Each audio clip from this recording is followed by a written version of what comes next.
कुठले स्पोर्ट्समन तुमच्याकडे आधी येतात, आलेत किंवा तुम्ही ट्रीट केलेत? सो नाव कबड्डी लीग्स माझ्या अंडर आहेत. म्हणजे जहांगीरला आमच्याकडे खूप तसे पेशंट आहेत आणि स्पोर्ट्समॅन माझ्याकडे मोस्टली कबड्डी पुण्यामध्ये जरा जास्त हे आहेत and they are associated with this. आणि कुस्ती हे जे दोन ह्यांना लिगामेंट इश्यूज खूप असतात आणि मोस्टली दे कम.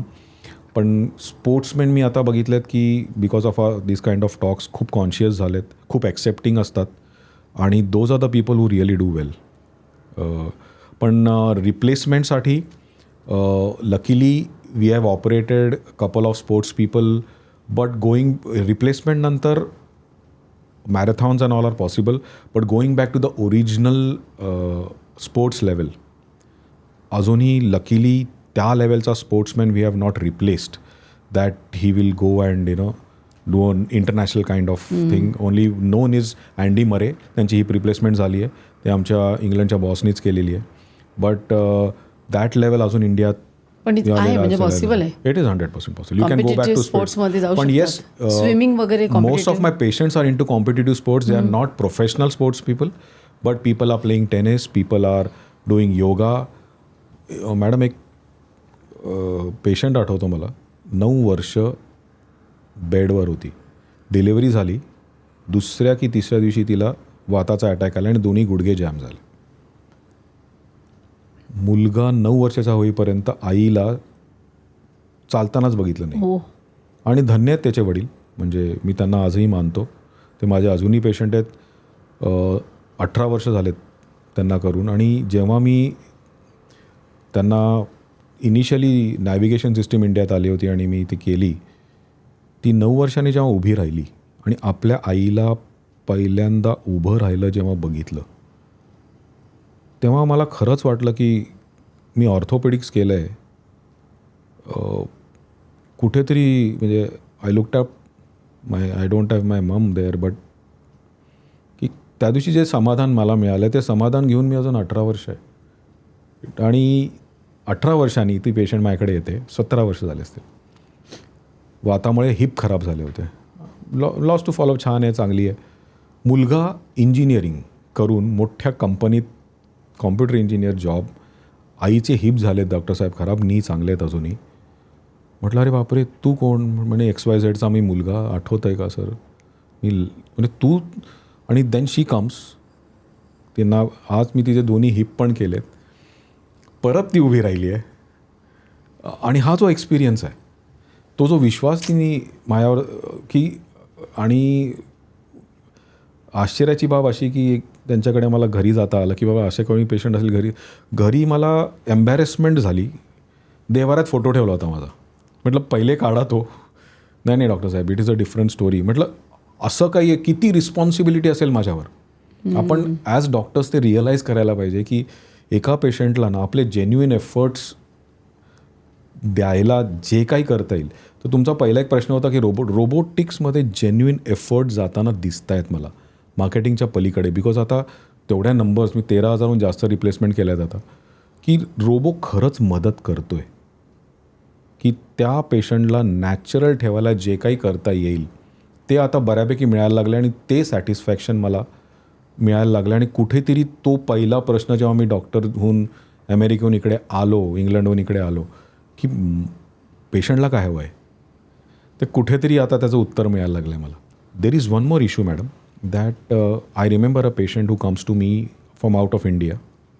घरातनं काढून टाकलं होतं, नमाज पडता येत नाही म्हणून. गुडघा पूर्ण घासला आहे.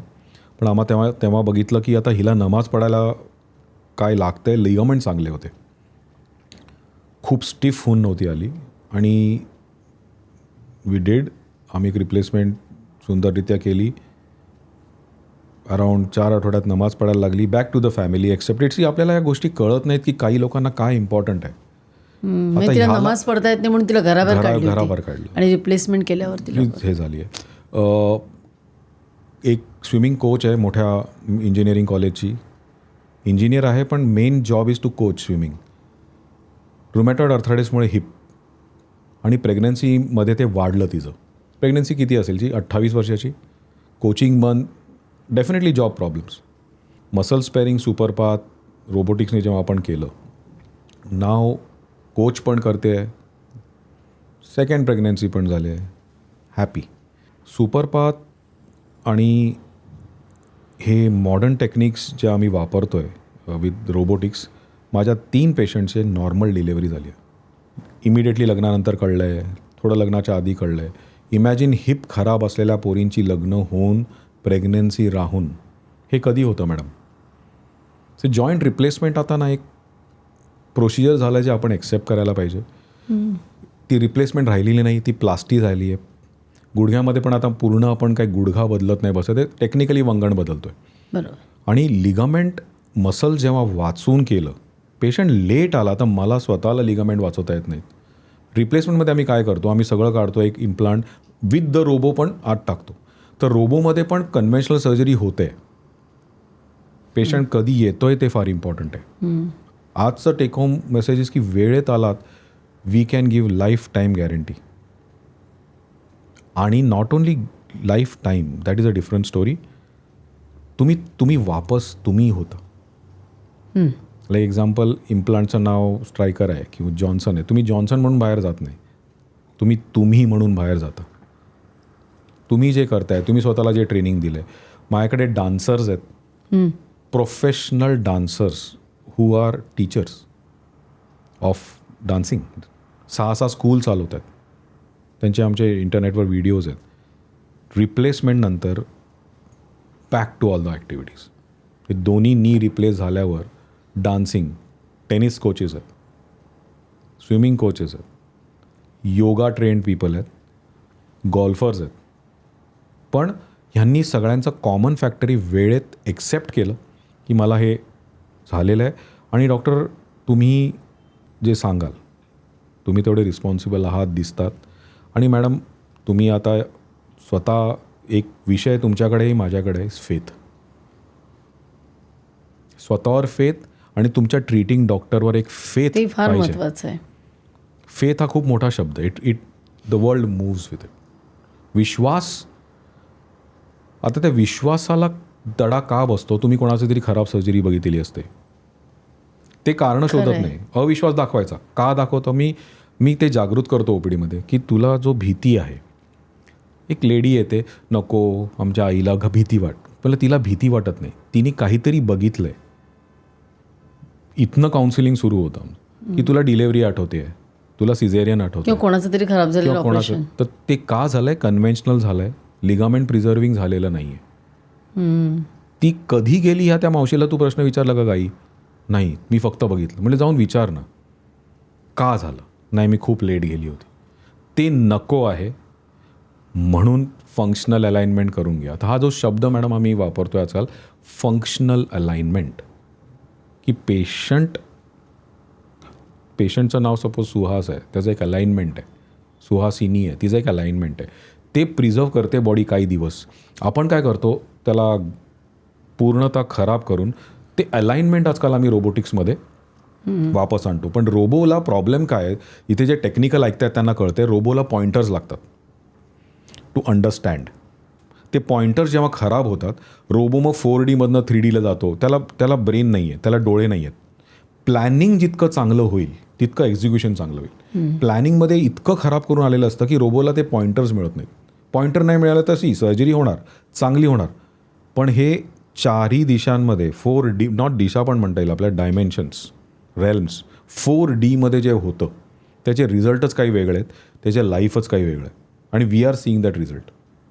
आणि ऑपरेशन आत्ता चांगल्या सेंटर्सला, आमच्या एस्पेशली जहांगीरला, कॉन्शियस प्रोसिजर होते.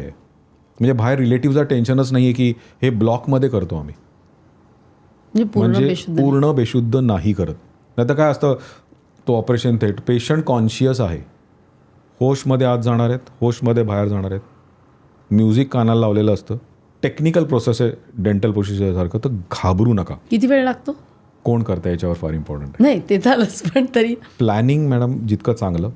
नॉर्मली मला एक नी रिप्लेस करायला 20 ते 25 मिनिट लागतात, पण प्लॅनिंग विल बी 2 days.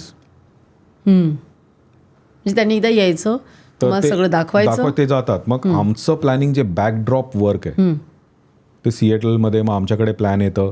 तर मग त्यामध्ये मी रोबोमध्ये पण ना 2 मोड्स असतात. एक मेकॅनिकल मोड आहे जे बरेच जण वापरतात आता. यायचं, रोबो तेव्हा उघडायचा, इम्प्लांट टाकायचं, जायचं. तो मेकॅनिकल. फंक्शनल मोडमध्ये आय हॅव टू इंटरॅक्ट.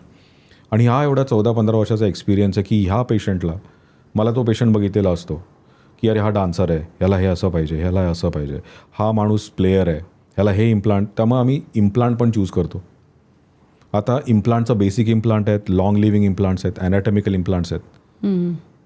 पण टाकण्याला पण आपल्याला ती स्पेस लागते. ही क्लिप शेवटपर्यंत बघितल्याबद्दल खूप खूप धन्यवाद.